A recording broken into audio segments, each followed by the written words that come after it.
All right, it is 6:30, so I'm going to go ahead and call us to order the November meeting of the Champaign County Board Facilities Committee. If we could get a roll call of those present. Furtado. Hanauer Friedman. Here. Vanich Theranot. Here. Wiggs. Wilson. Here. Crane. Lockshin. Here. We do have quorum. If I could get a motion to approve the agenda for tonight's meeting. Moved by Wilson. Second by Vanich Theranot. All in favor? Aye. Any opposed? Any discussion? I suppose I should have asked that first. Okay, approval of the meetings from our September 2nd, 2025 meeting. Can I get a motion? Moved by Hanauer Friedman, second by Vanich Theranot. Any discussion? All in favor? Any opposed? Do we have any public input for tonight's meeting? No, nothing from the public. Any communications from board members? No, nothing tonight. All right, then we are moving right on to Drew Mueller from Straight Up Solar. We'll get a presentation of solar options for rooftop and ground installations at the courthouse, Pope Jail, and the JDC.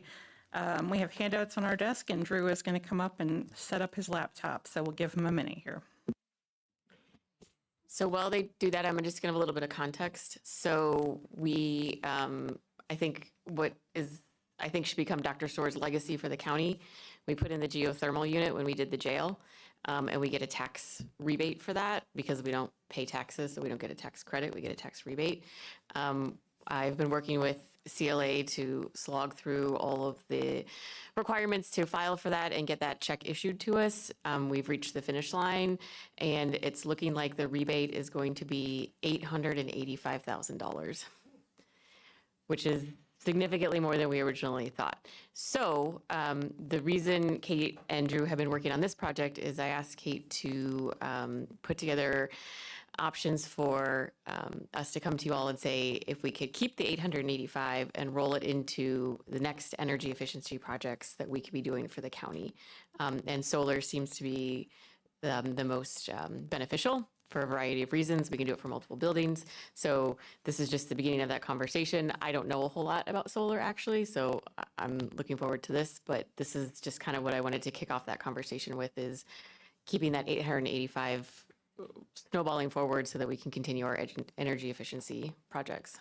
Stephanie? Is that a one-time thing? Yes. But these projects have rebates on them as well.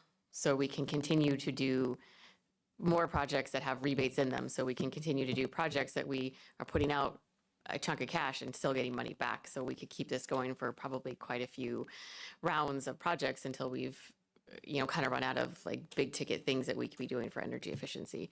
We have another project that Chris is going to talk about later on for energy efficiency that we're doing the same thing with. We're going to get a significant rebate on that one as well. So, And keeping in mind, this is not a proposal or an RFI or anything. This is just an informational session so we can learn more about what solar can do for us at the county, not an endorsement of Straight Up Solar as a provider at this point. So thank you for being here. I just wanted to make sure that was clear that we were not endorsing or selecting anything at this point, just because, that's important.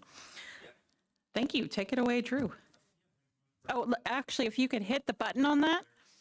There's a button at the bottom, and when the light turns green, so you're I can on. hear you. Okay, can everyone hear me fine? If it's possible.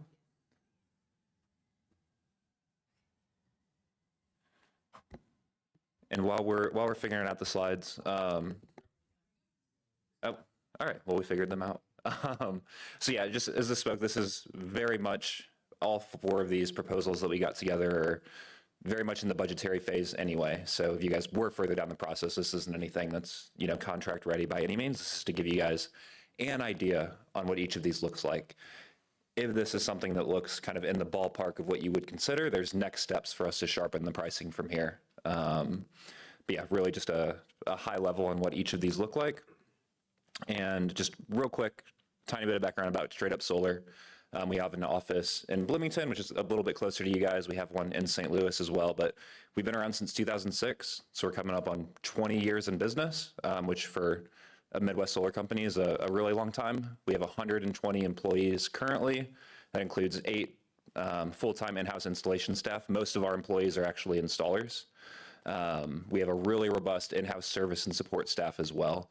So with the incredible incentive stack that Illinois has to offer, there's a lot of players that are coming in and have come in and out that aren't around to service these systems. So I do just like to point out, I think that's really our greatest strength is we're here to take care of these systems for the long term.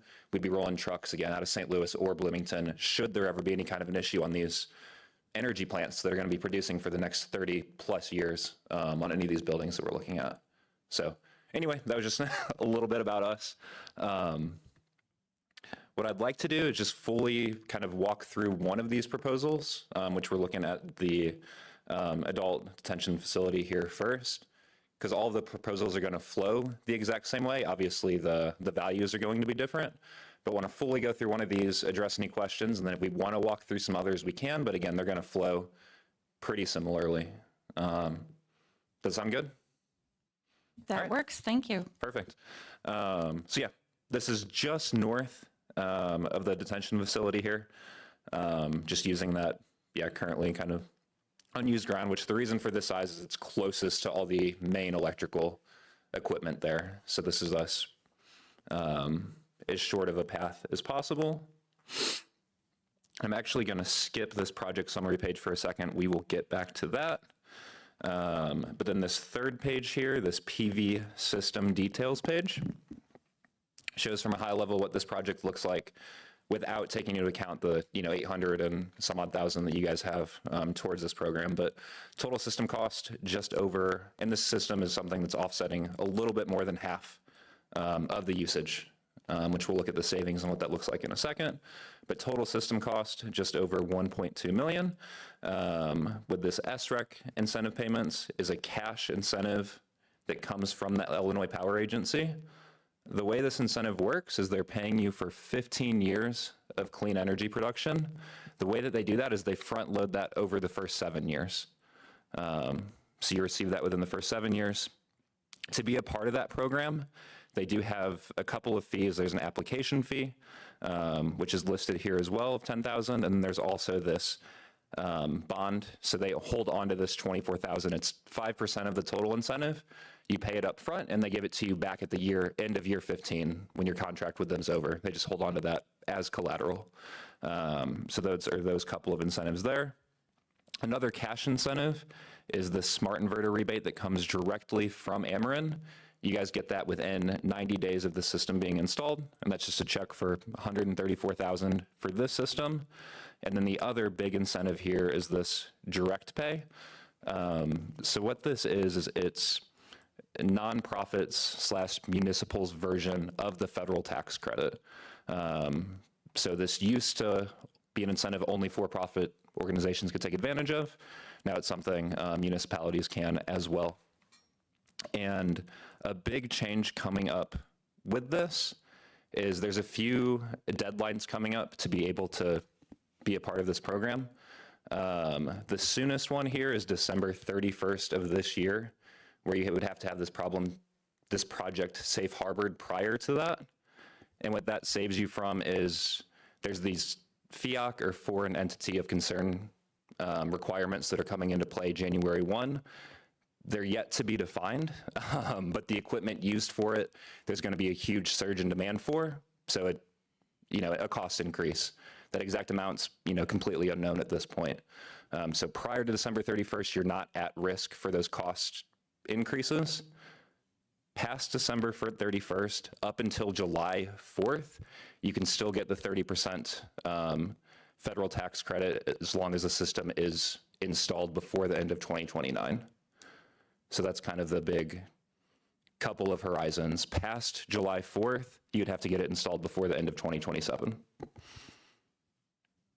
And then so after we stack all those incentives, the net cost here goes from a little bit over 1.2 down to 300,000. And this is just what that usage looks like. So blue bars here are what you guys have used over the past 12 months. And then the green line is what the system's projected to produce. And then the next couple of pages are definitions of all the incentives, but I'm going to stop there for a second to answer any questions about the incentives, if there are any. Yeah. So I just want to make sure I understood the direct pay. So that's a federal tax credit, and is that safe from not being rescinded anytime soon by the federal government? Or is that what you were saying with the? Yeah, so that's secured, up through, with different stipulations up until 2029. Okay, and So, it's not possible, I mean, is it still possible, though, that it could be rescinded? no, so before the bill was passed, it was supposed to be around up until 2032 with no requirements at all. What changed with the bill was that it shortened the timeline, and then also they're putting these FIAC requirements on it. So that's the change, but it's still, So after January 1st, it could, like, the 30% number could change, or the cost of the system could change? the cost of the system will go up to be able to still take the 30% incentive. Okay. So you have to use specific equipment that's yet to be defined. But once it is defined again, the demand for that equipment's going to go up, and the costs along with that. Right. So yeah, that secures the 30% tax credit, or you can use whatever equipment you want and then not get that 30% direct pay. Okay. And do you use, okay, never mind. I'm good. Thank you. Yeah, the guidance is still yet to come out for what specific equipment. We have ideas, but it might not even come out until mid next year. It's hard to say. So, which I know the December 31st timeline may or may not be feasible for something like this, but that would be a goal, is to figure that out. Because if it is, this is something, we'd want to get moving on firm pricing pretty quickly to give you guys enough time to make a decision. Yeah. So the SREC payments, are those state or federal? Those are state. Okay, and the 448,000, that would be over 7 years? Yeah, so you get the first lump sum check within the first 12 months, and then it's actually paid quarterly over the next 6 years. So kind of down at the cash flow page, you can see what that looks like. Okay. So that first payment's a little bit over 53,000 that you would get within 12 months. And then you get quarterly checks for roughly 15,000 a quarter, if I can do quick math. But whatever 65 divided by 4 is. Okay. And then, so when you say that, like, we would need to be prepared to pay 1.25 to install the system, and then we would, over the course of really what's a total of 15 years, get all of the savings to drill us back down to 301 of what we actually paid. 7 years is whenever all the incentives, I mean, I guess there's that other 24,000 at the end of year. So it's just the 24,000 that would wait until year 15. The vast majority would come within the first 7 years. Yep. So yeah, and of the, and this 1,284 is including those, the application fee and then the collateral for the program. So of the, total nearly 1.3 investment, year one, between the electric bill savings of just shy of 100,000, smart inverter rebate, again, a check from Ameren that you get within 90 days of installation, 30% direct pay, and this SREC payment. So year one, you're getting, 660,000 back. Okay, awesome. Thank you. And then, yeah, fully paying for itself, just under 5 years. Yeah. So for the FIAC, I just want to make sure I understand this. The panels themselves would be included? Yeah, it's panels, inverters, racking. There's a formula of if one specific piece of equipment is more, others can be less. Okay. And I apologize, I know you said this, but the way I wrote my notes are not useful. Which of these credits are impacted by that? The direct pay, so the 30%. The 30%. And it's not, it's following those requirements secures you the 30% direct pay. So if you follow those requirements, it secures you the 30% direct pay. If you don't, I guess I didn't totally understand the 2027, 2029 thing.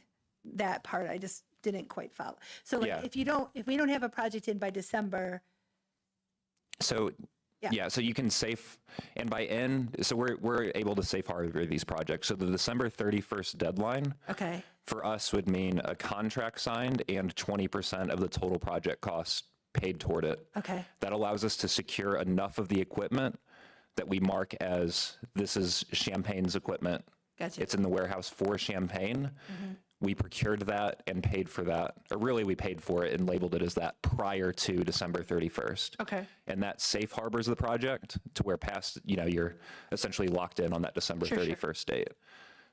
So if that happens, we have up until 2029 to actually build the system. Okay, Our queue is late spring right now for customers that are signing. So obviously we wouldn't need that long, but Right. you could still secure that funding of the direct pay up until 2029. right, The July 4th requirement is you're now open to the July 4th, 2026, is you're now open to these FIAC requirements from January 1 to July 4th. But if you safe harbor the project prior to July 4th, you can still build it all the way until the end of 2029. If you would safe harbor the project July 4th or later, it has to be built before the end of 2027. okay. And I can happy to send over, we have a couple of page thing that fully explains this because it can get pretty complicated pretty fast. And then after 2027, it's just, you don't get it anymore. If you can't meet the fee. If you don't safe harbor it prior to July 4th, yes. Which is, just to be clear, for solar is basically impossible, right? Because we don't manufacture the stuff here. No, there's ways, we'll be able to. I don't Yeah, mean the construction, I just mean like, if it was after 2027, would it be possible to avoid? No, if it wasn't safe harbored, yeah, prior to then no. Okay, gotcha. Did you say earlier that the contracts you're signing now, you're planning on doing installation this coming spring? Yeah, something this size would probably be late spring, early summer. Okay. Am I not understanding what you're asking about? No, I was more like saying like, just realistically, if we're like, oh, we're going to do this project and then we're going to roll that money into the next project, like by the time we get to like the second or third project, that since most of the components are just, to be blunt, made in China, and I know that's the target of a lot of this FIAC stuff, is that we just would maybe, at some point, the math, I'm not saying that it still wouldn't be worth it if we get all these other things, but that particular one would be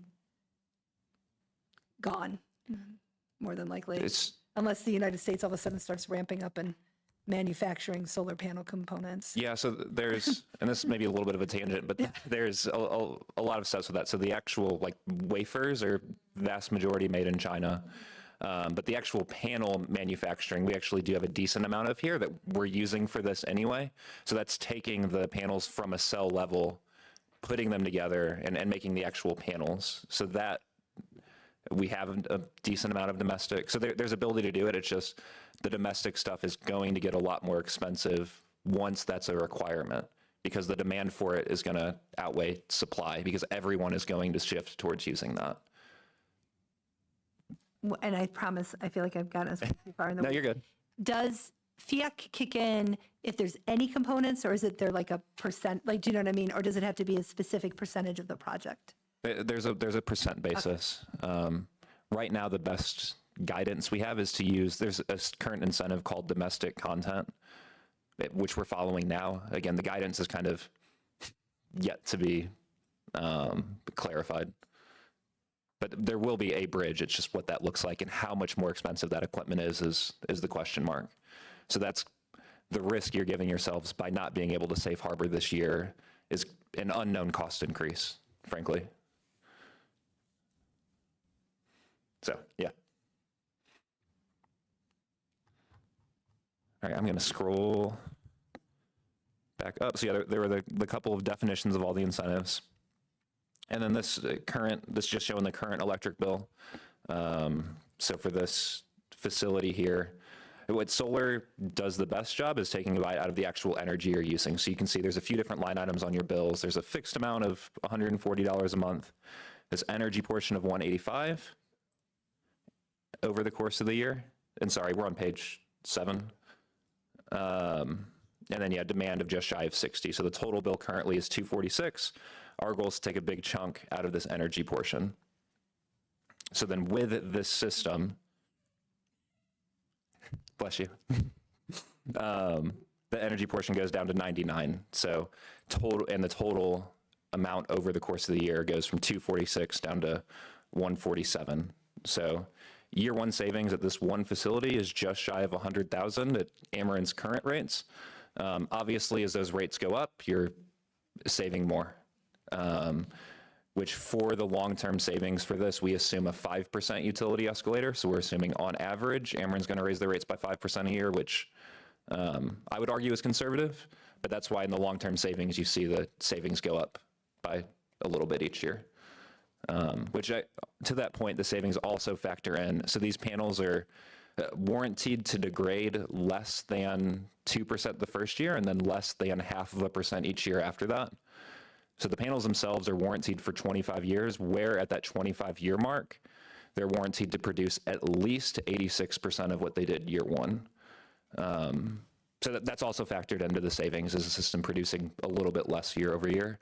But then also, again, 25 years in, when the warranty's out, you still have this system that's, an incredibly long asset, or an incredibly strong asset. I mean, there's panels that were installed in the 80s that are still up and producing. So it's hard to say how long past that.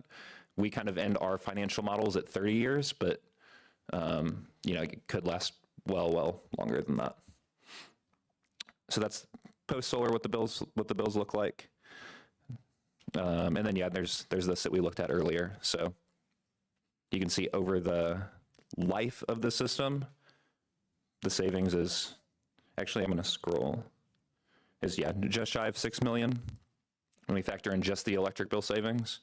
Again, and that's on a net investment. Granted, it's more upfront, but a net investment of right at 300,000. Which that page that we skipped earlier gives probably a better overview of exactly, all in what this looks like. So that 1,250 total payments, 300 net, paying for itself, and again, just under 5 years, with that long-term savings of 6 million. And then this other line item here that some people like to look at is this levelized cost of energy. So what this is essentially what you're doing is you're buying all of the electricity the system's going to produce over 30 years up front for 1.5 cents per kilowatt hour, which you're currently paying around 15 cents at the current rates of electricity, which obviously 30 years from now are going to be quite a bit higher than that. Yeah. Thank you. What sets the demand price? It's the peak pool from the utility grid over the course of a month. So the instant that you guys are using the most amount of electricity, that's set. So solar can help with that if you're pulling the most, during a really sunny day when solar is helping offset that. But yeah, the demand is the peak amount that you're pulling over a time, which this one I think we still needed the 12 months of electric bills that is going to vary a bit month over month. We assumed it's around 500 kilowatts as being that peak demand. So it's the same here, but in actuality, it does vary a little bit. Yeah. The 6 million, that was over 30 years, you said? Yeah. Okay. Also, just wondering whether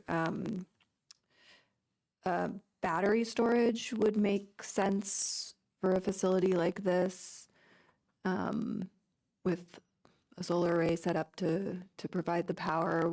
Is that something that is, I know it's done on individual homes, but I don't know for an institution of this size. Yeah, it is.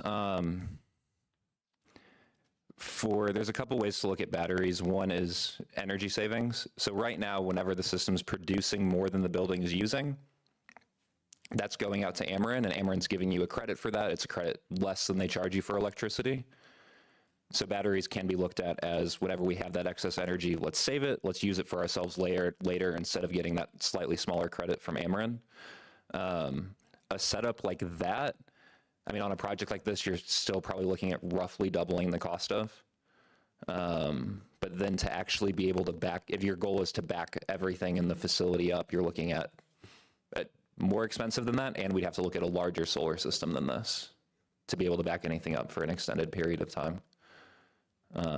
So option A can be looked at, but it's, again, you're roughly doubling the cost. Yeah. This is actually a question for these folks.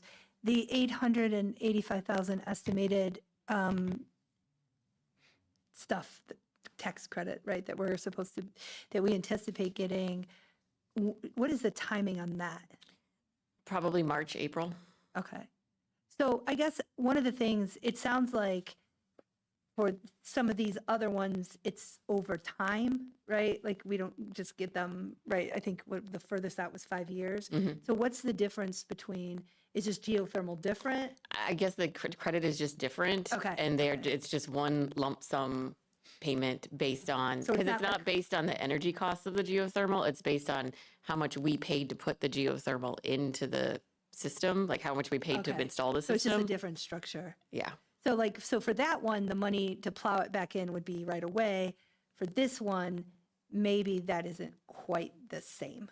Right, but we would, in the first year, we'd have the 600,000. right. So, and then again, we would know for the next, however many years, we could anticipate Sure. 65,000.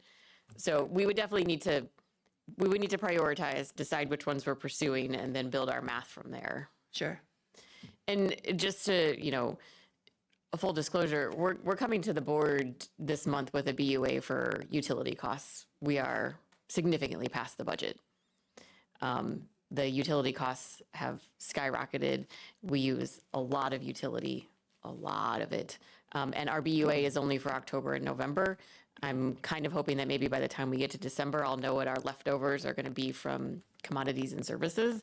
But there's a good chance we could be back for a second one to cover utilities just for this year. Yeah, I mean, like most things in the county, we are behind all other agencies in the history of time. Like, before I moved here 15 years ago, when I worked for the Indianapolis Parks Department, we were having substantive conversations about geothermal and moving new facilities to geothermal. The fact that we're just now getting into this in this county is indicative of a lot of the stuff in this county that just has not been done. Just as a frame of reference, I think the courthouse now is about 70,000 a month for utility costs. Yeah, and just to add to that financial model piece, I mean, if you also factor in the almost 100,000 a year in savings on the bill, then it's very attractive. Quick question though, going back. So, I mean, these buildings are all sensitive in terms of you don't want to lose power. So how are they backed up now? They have generators already. They have diesel, right, Chris? Are they diesel? Yes. Yeah. So they would maintain their diesel generators. We would maintain servicing them. We would keep them fueled. That piece would not change. And honestly, even if we did install batteries to also come up with like a secondary backup, I still wouldn't get rid of the generators. So, yeah.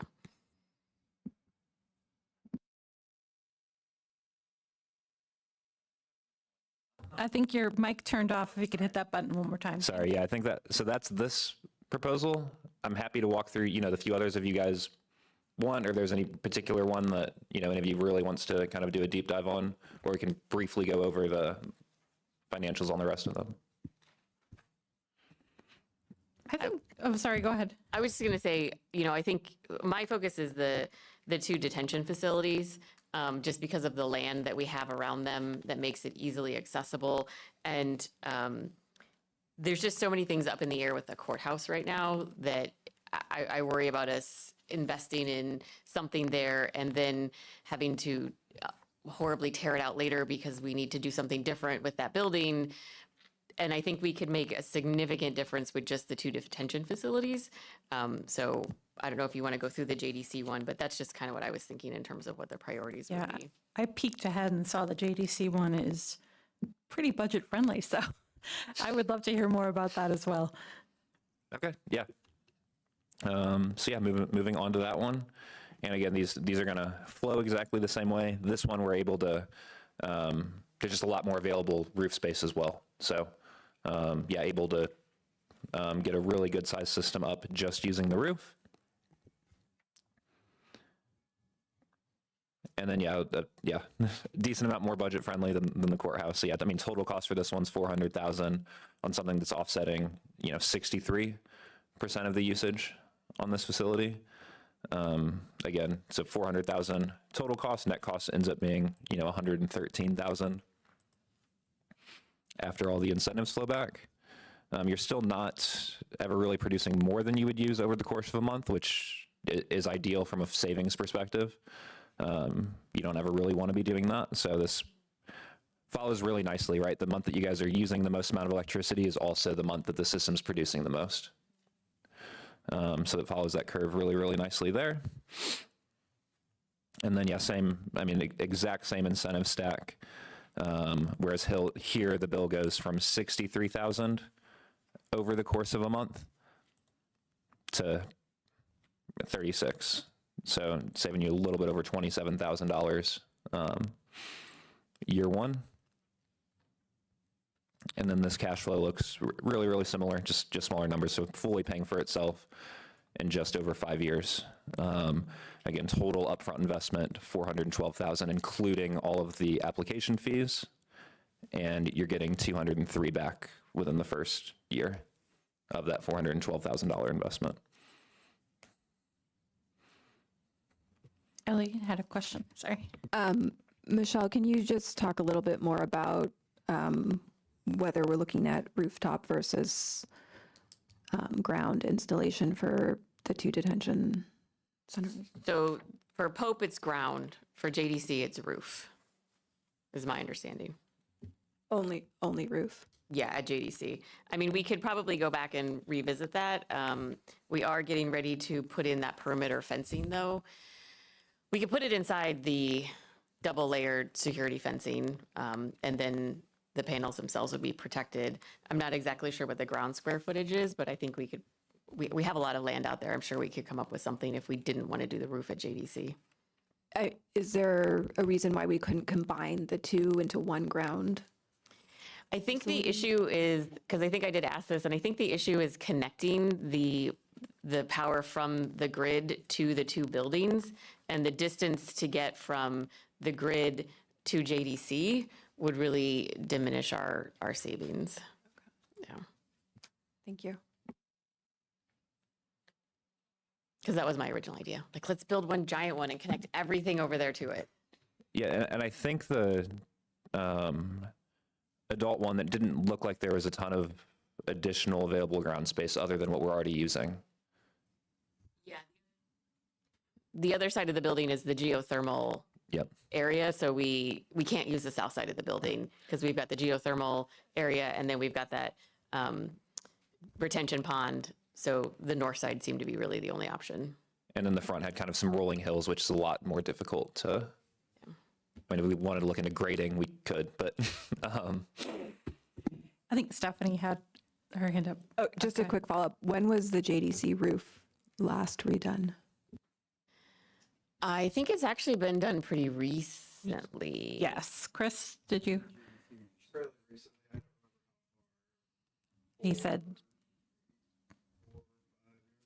Yeah. Chris It is said not 4 to even 5 on years, CARF yes. right now. It's so new, so. That is a question I had. It seems as if the solar shelf life is longer than the roof shelf life. So can you walk me through how do you navigate that? Because at some point you're going to have to replace that roof that's under there, right? Yeah. Yeah, 100%. So which I guess first off, before we install anything on a roof, we're getting with your roofers, with your insurance, we make sure we're not doing anything that's going to void any type of warranty, making sure they're on board. Typically on these flat roofs, there's no or very little roof penetrations. So the system is just ballasted I think there's a good photo of.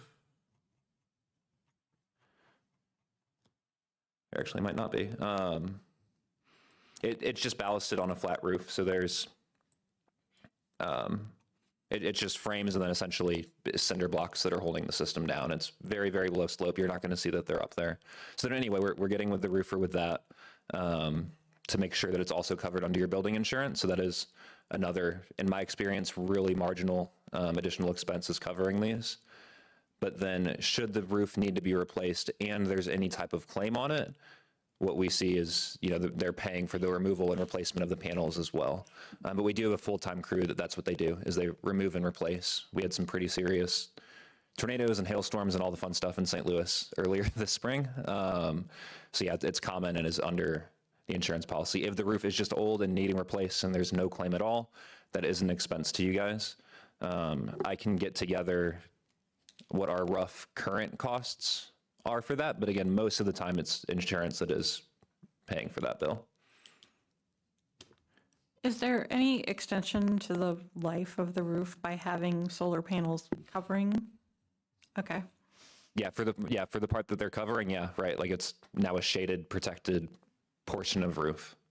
So occasionally we see that, yeah, the roof around them needs to be replaced, but not necessarily underneath, but it is kind of a case-by-case basis for that. Stephanie? So, I mean, it seems as if logic would say that I agree with you, not touching we shouldn't touch the court. That doesn't make any sense because that building is like just a giant question mark in the shape of a building. But it seems like the most logical thing would be to do the adult detention center because the savings is 3.5 times. The projected 30-year savings is 3.5 times the JDC. However, that would require an outlay of about $400,000 more than we would even be receiving from the geothermal savings. Do you all anticipate that we would be able to reshuffle the deck on our capital improvement short-term plan in order to accommodate that $400,000 without moving another project that was super important down the list in a way that would be detrimental to county operations? Yeah, so Chris is going to talk in a little bit more about the utility savings that we are implementing at the courthouse, and they are significant. So I think that if there's enough interest here to say, yes, go figure out a more concrete plan of how we would pay for this and roll the money forward, I'd like to go do that. I think there is a way for us to, put out the 1.2, figure out the money coming back so that we're not impacting the general fund and we're not delaying anything. But I would want to make maybe some of the math people upstairs help us with that piece. I think we just wanted to make sure first there was any appetite at all to continue investigating this before we put a lot more time and effort into it. But I do think there's a way to do what you're saying. Continue, yeah. Would any of this be PSST eligible? I mean, yeah, the whole jail building is PSST. So I think in theory, yeah, we could pull from there if we really wanted to. Okay, I mean, because if we've been saving money, it seems like my entire life for this system we're putting in that I thought by September we were supposed to know what we were doing, and somehow inexplicably we don't. So, because apparently we're just never going to make a decision on that, right? So I do think maybe Well, we wouldn't even be necessarily spending PSST. Right. We'd be borrowing from PSST, right? So we would know that over the course of the years, we would be able to pay it back. So even if we still wanted to move forward with the other project, the money's coming back into the fund. We could figure it that way. So, because it seems to me that the logical thing to do, and I just want to put this out as a proposal, would be to do the adult facility first, roll that savings over into the juvenile one. Yeah. Because the margin, you know what I mean? Yeah. There'd probably still be a shortfall, but not as significant. However, maybe we should just do them both if we are worried that timing would put us outside of the FIAC stuff. Do you know what I'm saying? And I don't know enough you know what I mean? Or maybe that loss of 30% isn't, I mean, because all that would do, the loss of 30% would just move that, the break even point Farther back. farther back. Yeah. So if we don't have that much cash to outlay, but that to me would seem the logical order. Like start saving the bigger stuff first. Yes. If we could facilitate it. And also, we have way more money than we need for the JDC one. So, yeah. Well, and the JDC one, again, like, could just be borrowing from PSST to handle that one and then paying the money that we get back from it back into PSST. Like, it doesn't, like, so we could do both at the same time, I think, if we Right. looked at it from that structure. Which is the whole reason we have a fund balance. Yeah. I mean, honestly, like, we could probably even use the general fund again if we know that we're making the commitment that the money is going back into the fund within a certain shorter time frame, right? Like within the year or two, we're going to use this amount and put it right back immediately. But I don't think that we need to use the general fund. I think I think the PSST fund is healthier, and also we don't have to pay payroll out of it. So like the worst case scenario is we use it from general fund and then have to do that. I almost swore. The thing that we did before where we borrowed money from PSST to pay general fund. So let's just put the liability on PSST to begin with and, have the fund. All right, we're getting very in the weeds Sorry. financially here, and I want to be mindful of Drew's time. Was your question related to solar panels specifically, or was it more finance? Okay. So how about this? We'll go back and actually drag the finance people into this conversation with, these estimates and these payback timeframes, and come back with a more concrete plan of like, here's what we would do now, here's when we would be getting money back, and here's how we would be rolling money around. I do, I think it would be amazing if we could safe harbor the adult one, the Pope, by the end of the year. So we may send you some stuff over email so that you have it to look at ahead of time, and we can maybe have some kind of recommendation vote no, it is November. Okay. All right. We'll contact you over email so that we can move quicker. Okay. Yeah. Okay. I mean, just to be perfectly honest, I think giving county procurement roles, our ambitious timeline is the July timeline. Not this, there's no way we could get it safe harbored by 20% of the equipment by December. You Yeah. just had to pay for it. Okay. You don't have to have it. Yeah. I feel like you just challenged me to be able to do it. All right, Drew, what else we got? Thank you. All right, I'm going to figure this out by the end of the night. Just speaking of the FIOC timeline, so just to give an idea of where we're at with that, from when you guys would request, firm contract-ready pricing from us to when we would have that is 3 or 4 weeks.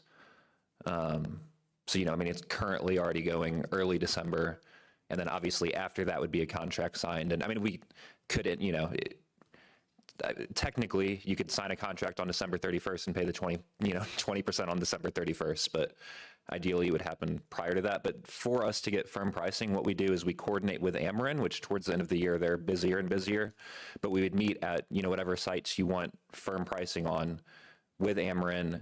They would take the covers off the transformers, off the CT cabinets, and we would do a decent amount of due diligence up front because we hate change orders and don't want surprises. So we're meeting there with Ameren to make sure that the pricing that we get together is actually accurate. And then that pricing that we get together is good for 30 days. And then past that, we have to adjust for our cost changes. So if this is something that you guys are thinking is possible to safe harbor this year, we would need pretty quickly a decision of wanting firm pricing on these so we can get that scheduled and dedicate the engineering resources on our end toward getting that together.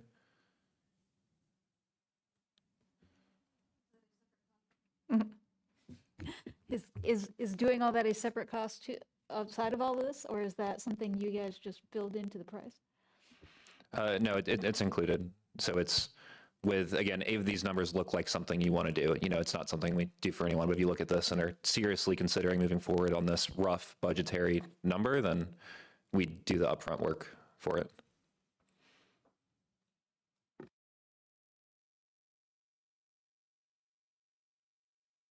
Are there any other questions specifically about arrays or placement or solar that we can work with Drew on, or is everything else finance related?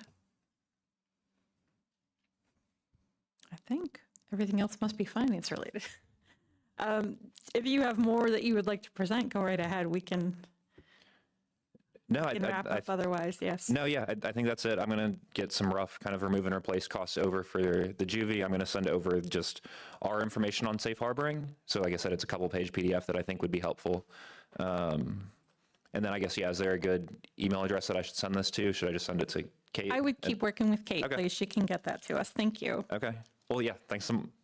Oh, I want to say thank you. This was super informative. And I also want to say, I think you gave us a lot of financial numbers, which is why you got Ellie and I down the we finance have a lot of path. finance committee people here, yes.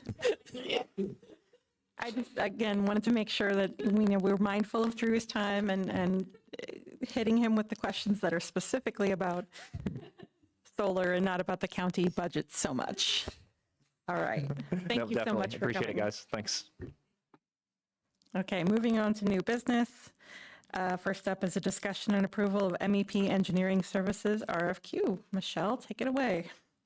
Yeah, so we have a 3-year contract with 2 one-year renewal options. Last year, we did our second one-year renewal option, so the contract is completely, truly ends December 31st of this year.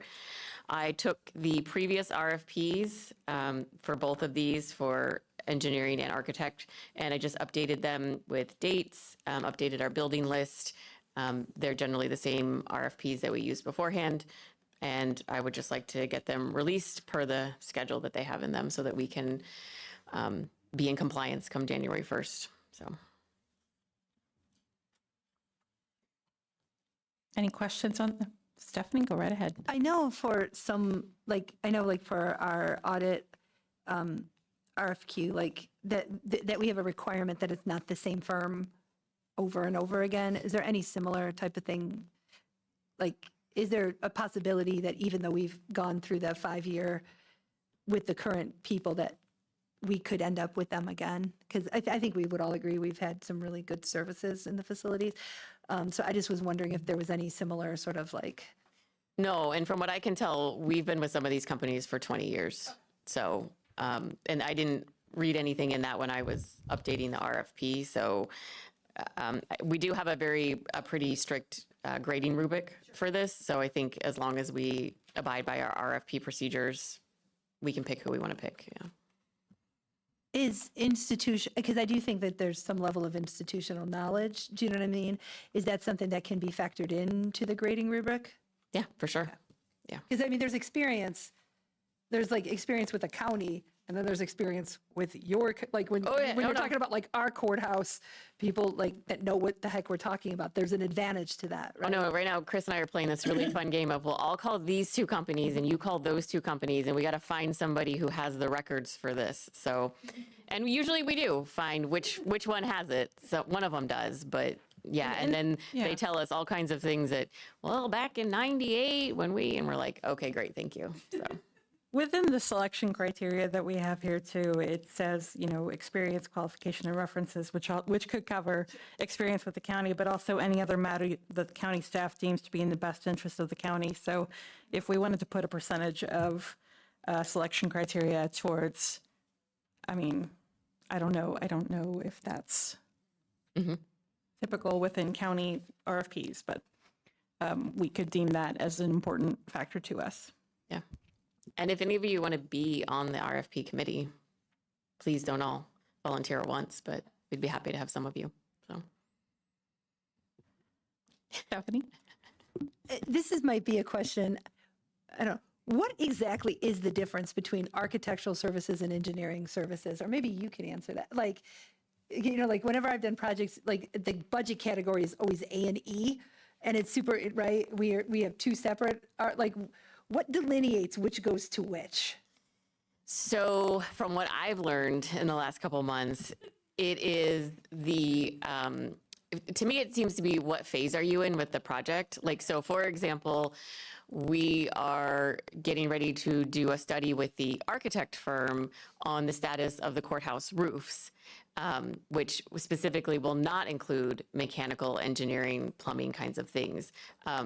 And so they're going to give us more of a like, here's a general study of what we think the life of your roof is. And then when we get to the point where we're ready to do a project, it seems like the architect tends to be the project manager for us, and they bring in the engineering firm and they help with the very detailed parts of the project. But the architect is our project manager who's overseeing the entire concept and is the one that we're usually tend to be talking with the most and is helping us to put all of the pieces together and make decisions. Jeff, could you use your microphone? Thank you. I'm using my microphone right now. That's good. Sometimes I kind of look at what is seen and what is not seen. So what is seen is mostly the exterior, the roofs, the management, stuff like that. And what is not seen is HVAC, plumbing, piping, electrical stuff. You're just not going to see it. So just different expertise. And you're right, generally they're together for commercial buildings. And I would say all of our companies that we have all know each other, work incredibly well together. And it's everything that I've seen, and I don't know, Chris, if you've seen anything different, but everything I've seen so far has been really collaborative. They've been very honest, sometimes a little too brutally honest for what we really want to hear, but, you know, we need to deal with it, so. Well, I think we're at an advantage because of the size of Central Illinois and the number of firms that are available to use. A lot of them do work together all the time and have a lot of experience collaborating, so that helps. That's definitely in our favor. So any other questions on the mechanical and engine? MEP, I got to remember the acronym again. Mechanical, Electrical, Plumbing Services. All right, can I get a motion to approve the release of this RFP? Moved by Wilson, second by Hanauer Friedman. All in favor? Aye. Any opposed? Great. This one passes. And then on to the discussion and approval of the architectural services RFQ. Same thing, just the architectural side. I just took the one that we used before, updated it, updated the dates, updated the schedule, updated our buildings listing. Mary proofed me 3 times, kept telling me I used too many commas, I think. But same thing, yeah. All right, any questions, discussion on this one? Beth, did you have something or? Oh, motion by Vantage there or not? Oh, you have a question? Okay. Have these gone through the SA's office? I probably should have asked that for the last one. I have sent them over there, yes. Okay. So motion by Vantage there or not? Second by Wilson. All in favor? Aye. Any opposed? Great.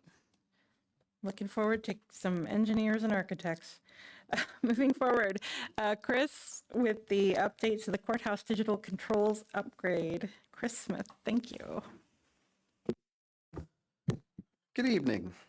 I've got some pretty exciting news here. We've been working with Alpha here the last month or so, getting them in and out of the courthouse to kind of take a look at things for our controls upgrade project. We were referencing the controls. It's parts within the courthouse that allow us to heat and cool the building. This is going to be allow us to schedule shutdowns and stuff like that for evenings and weekends, that kind of thing. We were originally budgeted around $800,000 for this project. The cost came back at $564,000. Yeah. The estimated Ameren incentive return is $330,000. And the estimated annual electric and gas savings is approximately $192,000. We will have an annual software bill of $3,080 for this upgrade, but the payback is going to be less than 2 years.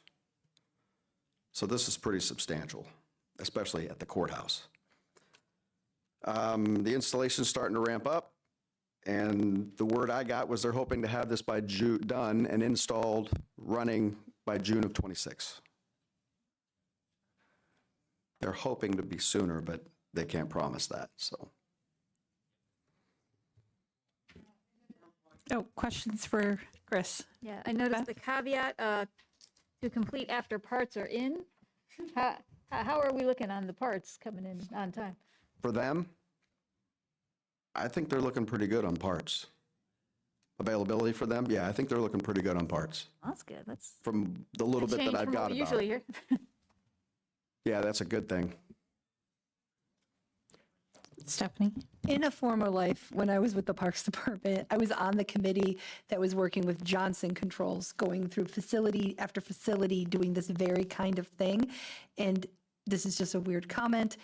Our savings were always calculated in terms of how many fleet vehicles we could buy, which I find very funny that we are also calculating it based, I don't know, like, if that's just a way that government agents, but it was always like, if we do this to this building, we could buy another, soccer van. It was perpetually always cars by energy savings. So I don't know if that just maybe that's like just something that y'all, the way facilities people think. Like that anything but the metric system mean? We're going And to also, measure it in the cost of I vehicles. do not understand how my life has gotten to the point that 15 years later, I'm another one of these control system teams.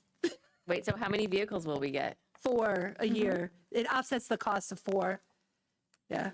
I laughed out loud when I read that. We're last all night. going to have like 4 vehicles each in the facilities department in like 3 years. Oh, I laughed out They loud did put when I that in read there. that last I night. forgot they had that in there, yeah. Ellie? I hope those 4 vehicles will be electric. No, my question is this something we have already done or can do on other county buildings?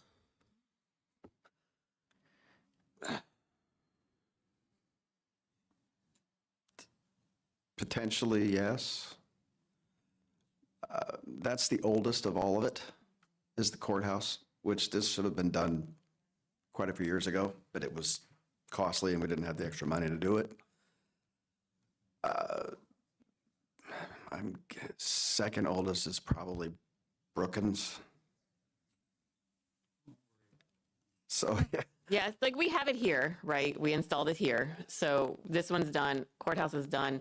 And that's also why, like at the jail, we kind of skipped over to solar because now a good half of the jail is modern and has a BAS system in it, right? So, to retrofit the other half, not really worth the cost, but the solar would be worth the cost there. So there's no other buildings in the county that would give us this kind of impact that we could do this on, but we definitely would be, as we continue to improve our upkeep and our maintenance, always be implementing what we can.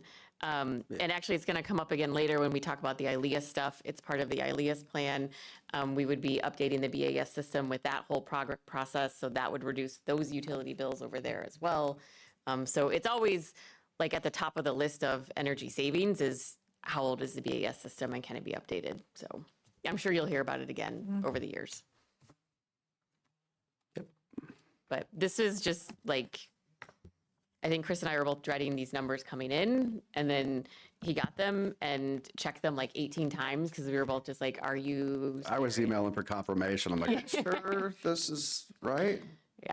So this is really exciting for us. And this is an ARPA project that we had planned, like we were just going to bite the bullet and do it for the 800,000.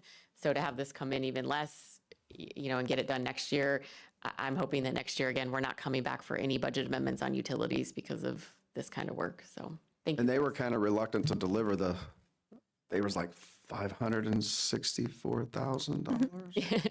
I'm like, really? We're interested. Let's move forward. So, yeah. They thought we'd run and we're like, where's the contract? We'll sign. Yeah. Send it back. We'll sign it. Thank you, Chris, You for all bet. your work on this. Any other questions? Can for you Chris? just come and tell us good news like this every meeting? Yeah. I can try. Come up with something. Moving on, we have a parking lot paving discussion with Steve. Much smaller scope here. We're trying to spend down our ARPA funding before the end of the year. We currently give City of Urbana about $4K every month renting parking spaces. There's a small lot the county has had for a long time that's been simply not utilized. It was not in good condition. So I made the decision that we would go ahead and pave that lot using the ARPA funds before the year's end. Go ahead. Where is it? It is located off of Vine and Main behind, it's an oil change place on the very corner there. It's small, it's about 24 spaces. Illini will change behind, right? Just to the east Yep. of it. This job is completed. It did not go out to RFP, so it is outside of our purchasing policy. However, the last parking lot that we did release an RFP for was for juvenile detention. I contacted those 3 contractors and got bids from all 3, and we chose lowest bid. And I'm delighted that we're going to have it done and be putting cars there shortly. I mean, you thought with between that lot and between the old sheriff building, we could cut about 50 spaces we're currently leasing from City of Urbana. Yeah, so our goal is come January 1, we will move as many people out of the Civic Center and into these 2 lots that we own as possible and be able to significantly reduce. And we think it'll be at least 50 spots at that point. So. Ellie? So this is staff parking? Yes. Stephanie? Is there much significance in like the walking? No, I checked. It's about the same from the Civic Center to the courthouse as it is from this lot. It's within probably 50 feet, depending on where you start measuring. So it's basically the same. Okay. And I take it you already take into account any kind of mobility issues before assigning parking, or is that? This one's far enough away where I did not put handicapped spaces there. Okay. We have other spaces for handicapped folks. Good. to All right. utilize. And I have not checked with Restec to see if Midwest Paving has signed their RFP yet, but I spoke with the company owner. He has no objection to that, and he will certainly provide the data from their 2-day job, which I'll present to you next month. Was the, PLA, excuse me. oh, Sorry. was the thought for going outside of the policy to hit that end of year deadline, to get End it of done your before the? deadline, and in order to put in an asphalt lot, you're down right now to maybe about a week to 2 weeks. So to try and go out to RFP would not have worked. We would not that have been makes able to get sense. the job done this year. Okay. Any other questions? Ellie? I think you said this, but what was the cost and what are we saving? Cost was $43,000 for this project, and we're currently spending about $4,000 a month for total parking. I haven't costed out exactly what the 50 spaces are going to be, but they're going to be significant savings. And this lot will last for probably 25 years. Beth? So once again, we're kind of drifting into finance. So we've saved, we've come in 300K lower on this. We're saving money here. The 300K ARPA funds that we did not spend on this, are we just going to throw that right down the list of building plans? Or is there a possibility that that money could go towards the solar panels? Well, we can't use the ARPA money towards the solar because we didn't list solar on the final memo that we did to state to the federal government what we were going to use the ARPA money for. But I still think that we can continue to use the ARPA money to chip away at CARF projects that then would free up CARF money that we could put towards solar. So move the shells around, yes. Any other questions? All right. Thank you, Steve. Next up is the Ilias AHU update with Michelle. Yes, and as I've learned in this position, AHU is air handler unit. Okay, so this has been kind of a project that's been on the docket for a while and just has gotten bumped a couple of times. We're pretty much to the point where we need to do it or we're going to be looking at very costly repairs, unexpected costly repairs.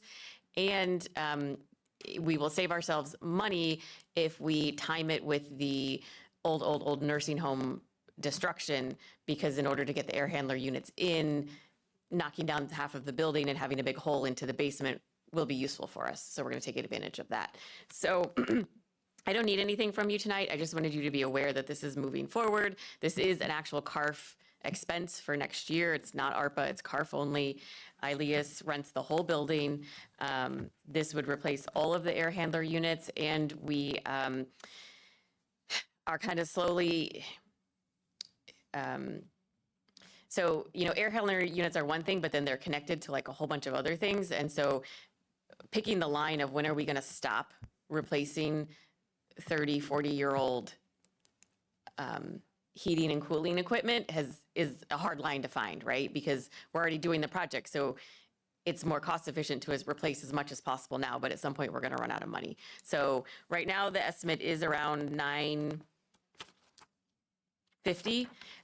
but I have asked them to go back and add one more piece, which I think will add a little bit more. I won't be surprised if we end up a little over $1 million on this one. And if you look at the carve sheets that I passed out as well, we have another major ILEAS project next year as well, which is the 2 boilers or chiller boilers, yes. Which we have not started working on that yet either, but also is something that has gotten deferred a couple of times and just really needs to be addressed at this point. So I just wanted you to know these are big numbers. This is a big project. I just wanted it to be on your radar.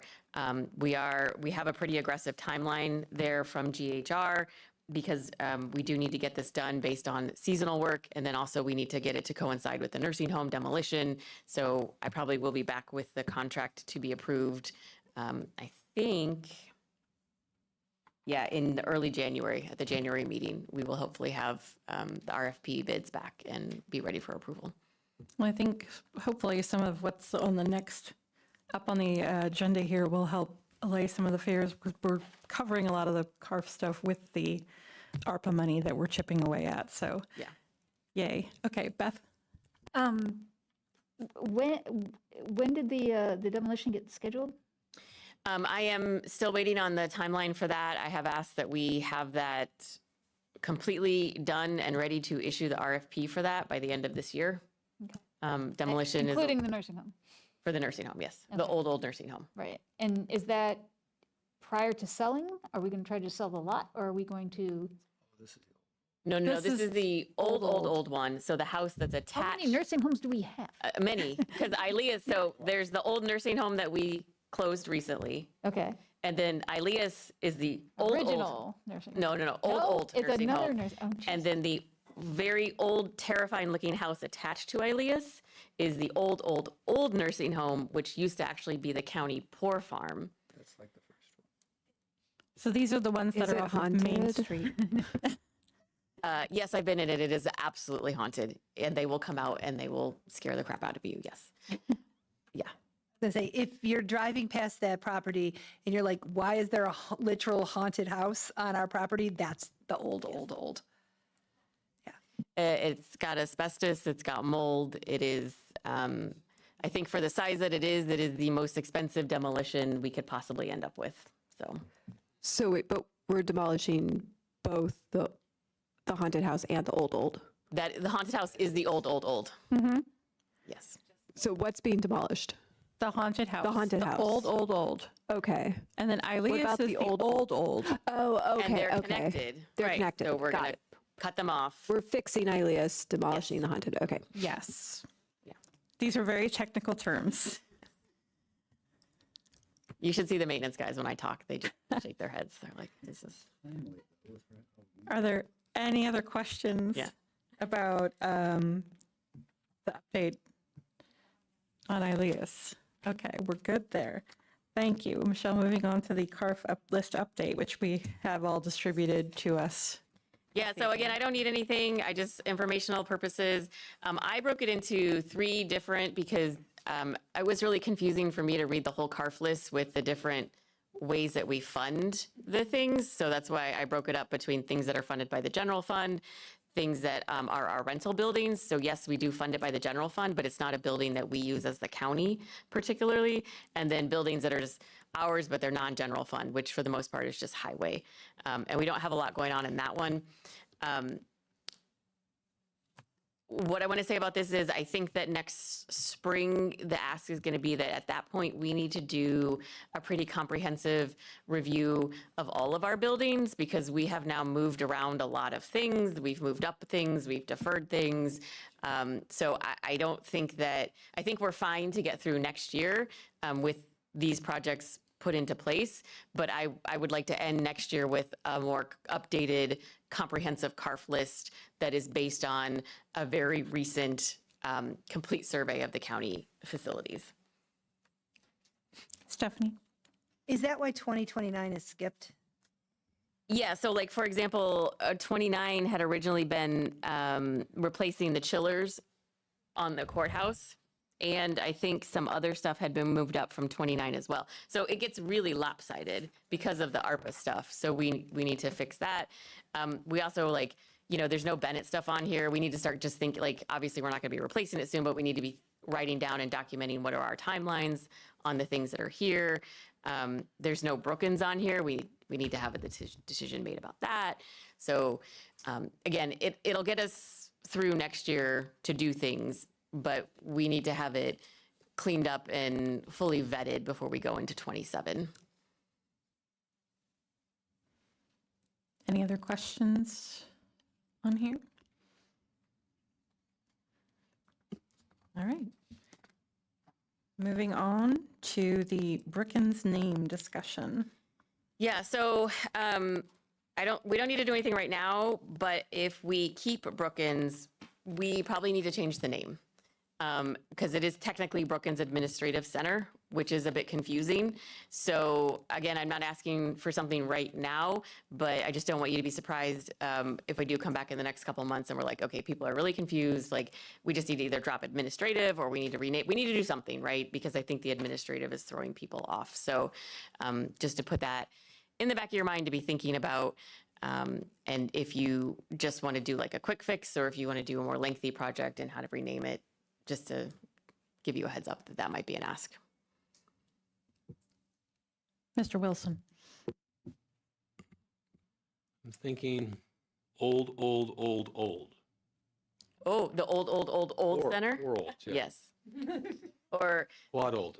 what's like that? Is that old squared? Yeah, old cubed. Old cube. We could call it the old cubed. It's not quite a cube, but you Well, know. that would make sense because it's not a cube, but we're calling it a cube. Yeah. So, There you go. yeah.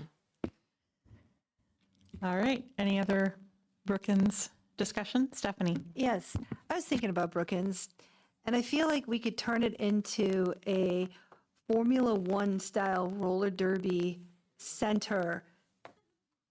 We don't currently have roller derby facilities in Champaign. But instead of so- it just being a circle, Right. like a Formula One style, where it's more complicated. Oh, paintball would also be an excellent use of that facility. I withdraw my proposal, and I'm now on Team Paintball. We could do both. Like those cohabitate. Entertainment complex. paintball. And in October, we could turn it into a haunted house and No. generate some income that way. We just don't we're tear down the demolishing old nursing home. And no, I'm sorry. We're getting too confusing. I appreciate everybody's time. If there is nothing else, I'm going to move on to other business, which I have none. Presiding officer's report, I have none of that either. Our next meeting will be December 2nd at 6:30 p.m. The items to be placed on the consent agenda are 7A, B, and C. No, A and B, sorry, A and B. And we are adjourned at 7:43. Thank you.